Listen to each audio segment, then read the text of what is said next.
Hi everyone, it's Catherine Langman here, tuning in from Productpreneur Success HQ. And as you can see, I'm in a little bit of a different place today.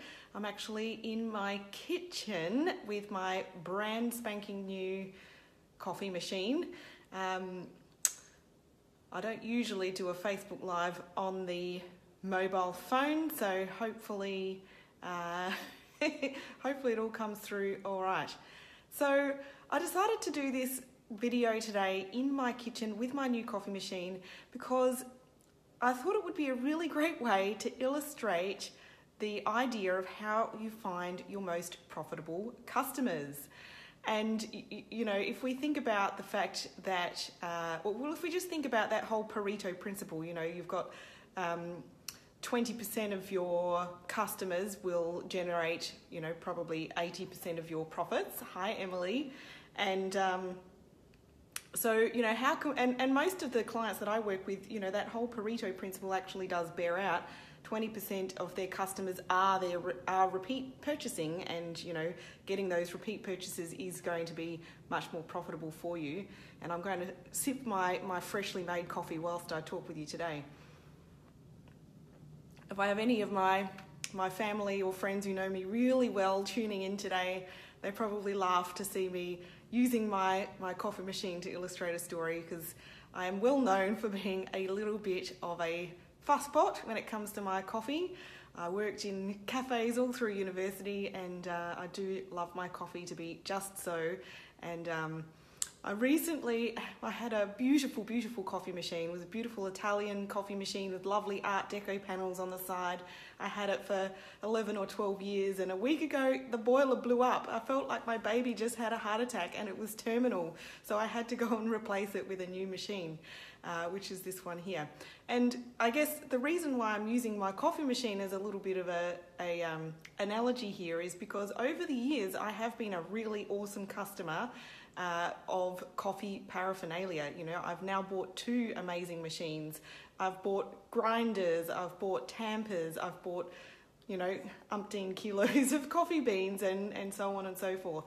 And so in your business, you really want to be finding customers like me with my coffee stuff, or me with Bird's Nest. You know, I do like to shop on the Bird's Nest clothing website as well. And so how do we go about identifying these highly profitable customers? And at the end of the day, we don't want to be like parents, where we want to, you know, parents want to be sharing the love equally amongst all of our children, but as business owners, we really want to love on our most profitable customers, okay, and keep them happy and coming back and purchasing more. But how do we identify those in the first place? And so there's really 2 things that need to happen, or that you need to be doing. And the first thing is to actually do a little bit of market research and really learn about your customer base. And there is a very effective way of running surveys that will actually help you to identify the people in your audience who are most likely to go on and become your ideal customers, or your most profitable customers. And so the way that you do that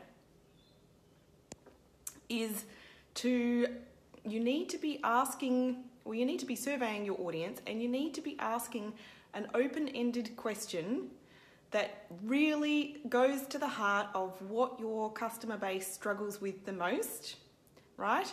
So you want to identify what is the pain point, or the struggle, or the need, or the desire, or whatever it is that kind of kickstarts the purchase journey for a new customer.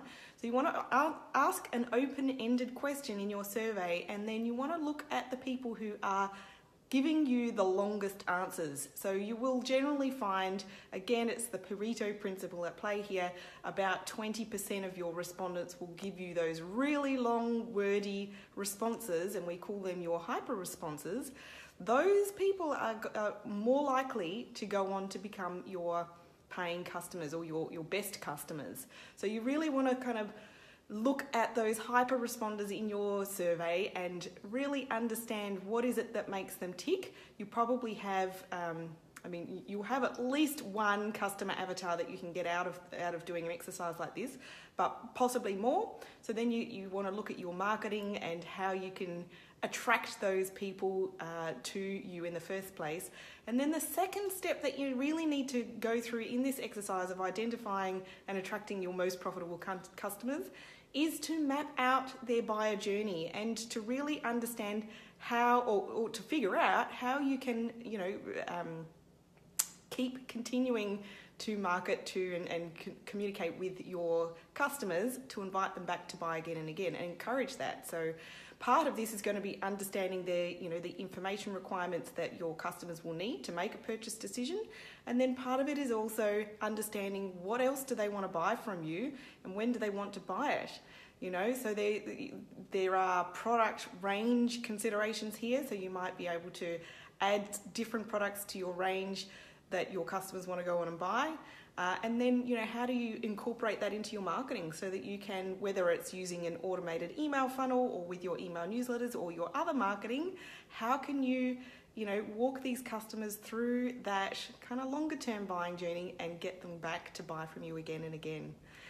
So that's what I wanted to talk to you about today, is really, identifying your most profitable customers. If you can find more of the 20% and really get your customers motivated and moving and acting on buying from you again and again, your business will absolutely be a lot more profitable.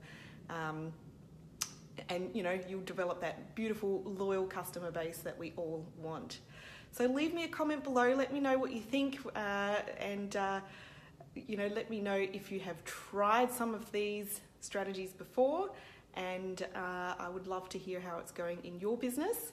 And I will let you go for now, and I'll talk to you next week, possibly not from my kitchen again. It's a little uncomfortable sitting here.